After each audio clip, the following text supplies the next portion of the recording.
can get started. Are you ready? Yes. The City of North Ridgeville Utilities Committee meeting Monday, April 18th, 2022 is now in session. Please rise for the Pledge of Allegiance. I pledge allegiance to the flag of the United States of America and to the republic for which it stands, one nation, under God, indivisible, with liberty and justice for all. Thank you. Let the record show that all three committee members are present. Councilman Booth, Winkle, and Agley. Also present is our Assistant Clerk, Jave Julia Gallo.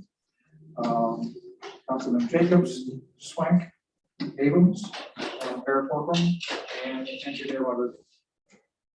We'll begin with the minutes of our last meeting dated January 4th, 2021.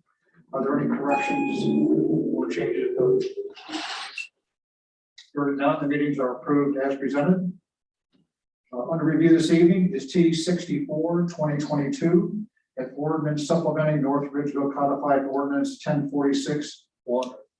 And with that, over to the administration. So if you're not aware, there are 12 private streets within the city. Most communities are privately considered. As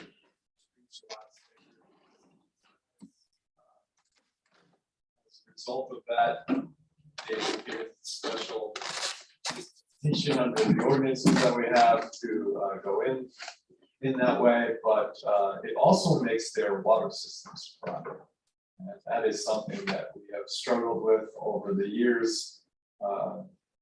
You know, whether or not we should be maintaining some portion of their community to their water lines. There's pros and cons to that. They did, you know, get special approval to go in as a private system.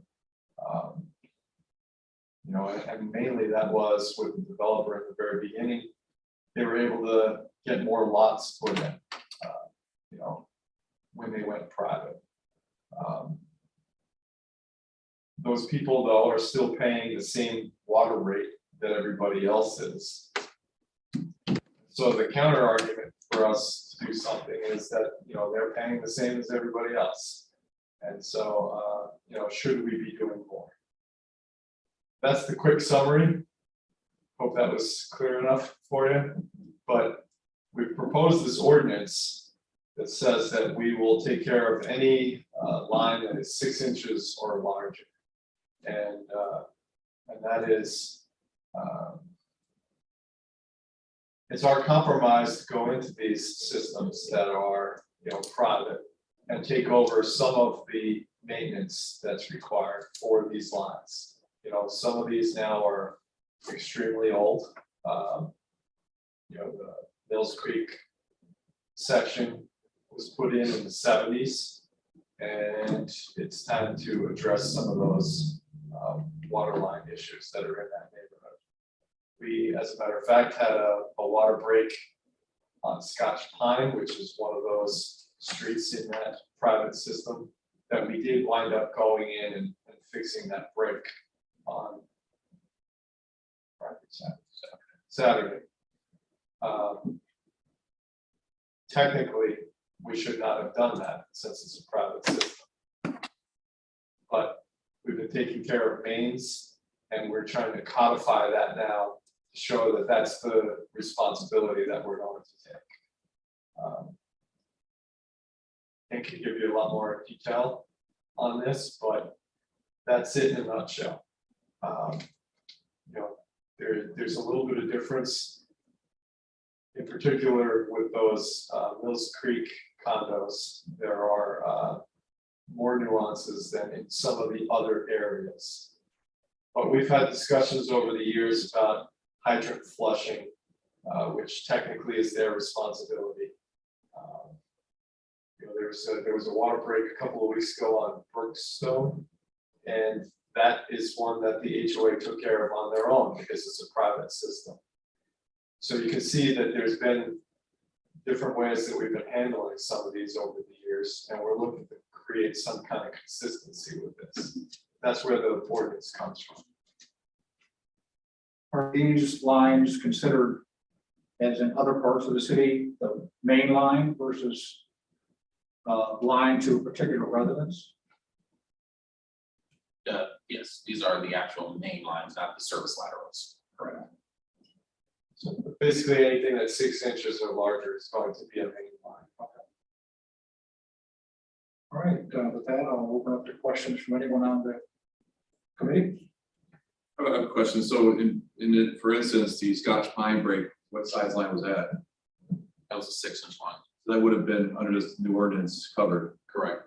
Some of the ones in that Mill Street Condo Association, there's 4 streets down there: Scotch Pine, Spruce Pine, Red Pine, and some other pine. But there was some letter that was given back in the 90s Yes. by Stuart Luis, I think was by, yeah, I think it was Mr. Levis who was the engineer then, and also Mr. Saracen, who was our law director back then.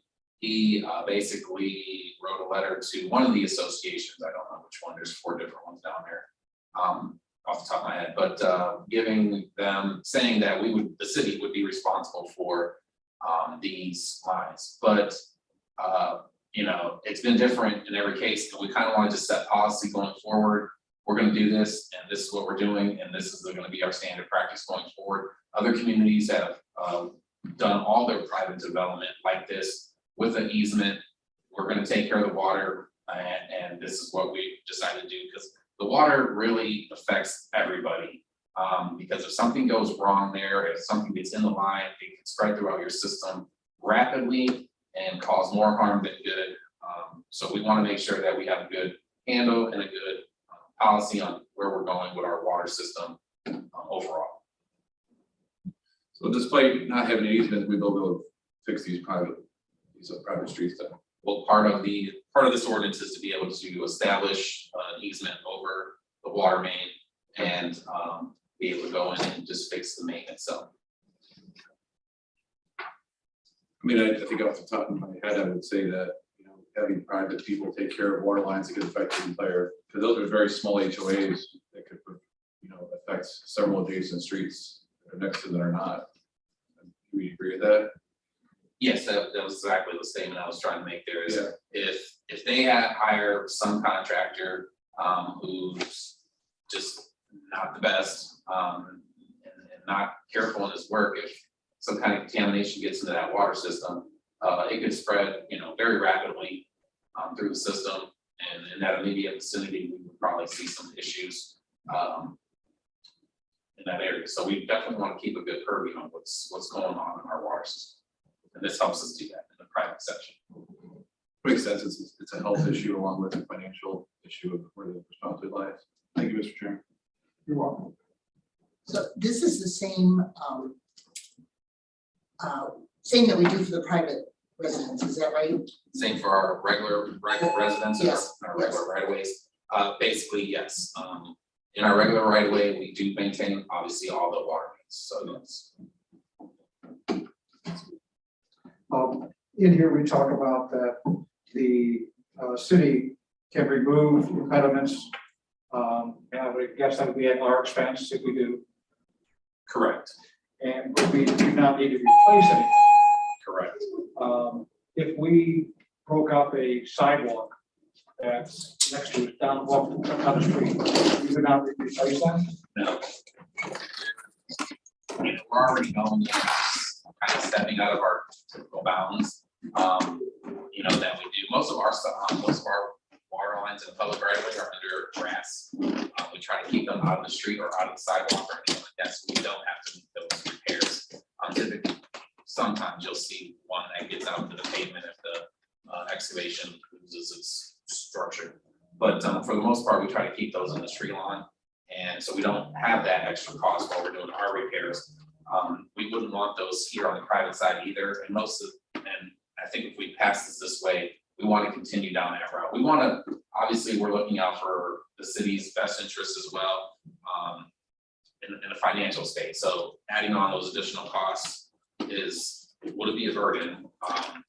There are other communities that do this exact same thing. They come in, they maintain the system, but they will not repave, they will not do any sidewalk work or anything like that. They're just there in a private setting to just fix the water main, because the water is an important asset to the community. The East Drive where I live, the sewer, the water line is underneath the sidewalk. So if there was a break there, you rip up the sidewalk, but not replace it. No, in the right of way we would, in the public right of way we would, yes. In the public right of way, we would. The right of way on a regular public street is at least 1 foot behind the sidewalk in most cases.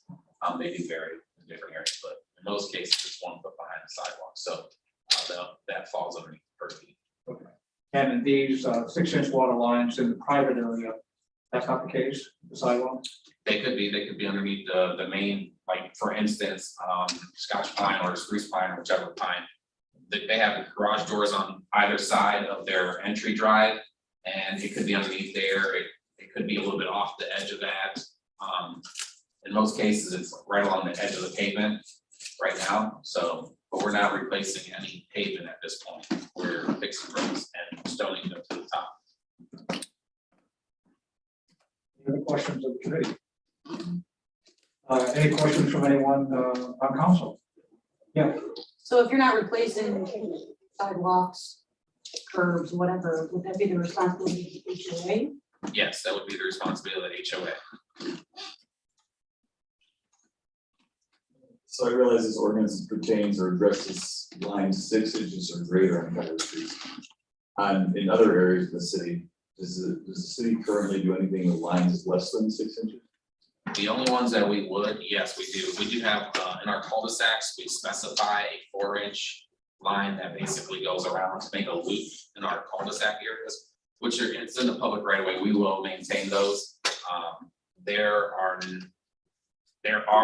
is one private street that I know that has 4-inch lines, but those are basically feeders to the houses, or to the condo units, whatever you want to call them.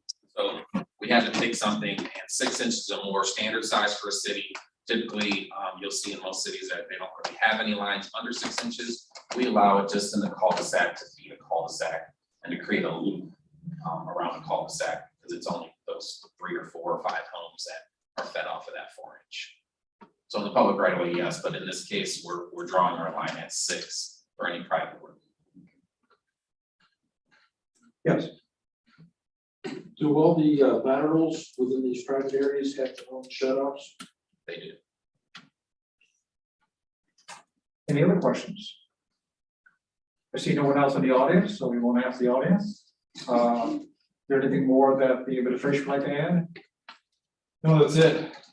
Okay. Anything else from the committee? If not, the chair will entertain a motion. Mr. Chairman, I'd like to make a motion and send this back to council for consideration. Okay, we have a motion and a second to send T64 2022 back to council in full for consideration. Any further discussion? All in favor say yes. Yes. Yes. All opposed? Any abstention? Motion carries. It is adjourned.